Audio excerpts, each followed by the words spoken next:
Thunder vs Pacers NBA Finals. Indiana does what it does best to defend its home court. The Indiana Pacers aren't just participating in the NBA Finals, they're officially contending. On Wednesday night, they delivered a gutsy 116-107 win over the Oklahoma City Thunder in Game 3, narrowing the series gap and defending their home court with urgency and grit. Unlike 25 years ago, when Indiana delayed the inevitable Lakers championship, this time feels different. The Pacers aren't just hanging on, they're striking back. Turning the tide after a rough outing in Game 2, the Pacers came out aggressive. They leaned into their energy, home crowd, and resilience.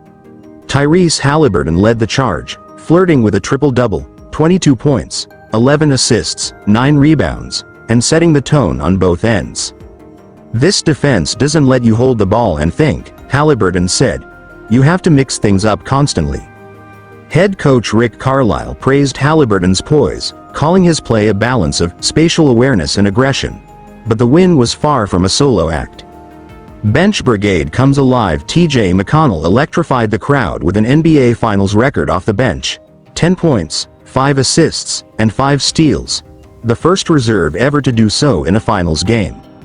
"He's our spark plug," Haliburton said. "I call him the Great White Hope. He fires up this whole building."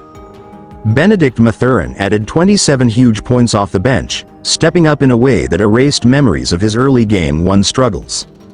Thunder's stumble in the stretch. OKC entered the finals looking like a rising dynasty, having taken down the defending champs in Denver.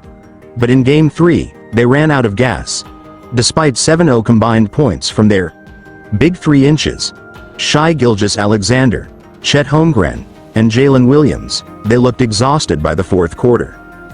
Gilgeous-Alexander, so dominant in earlier rounds, turned the ball over 6 times and never found a rhythm under Indiana's relentless defensive pressure.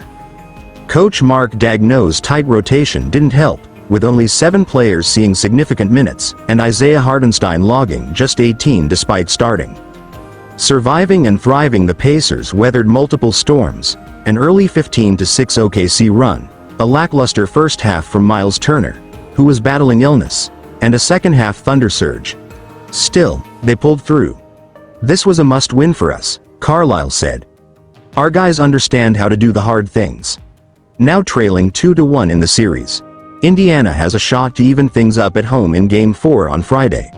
For the Thunder, the coronation will have to wait.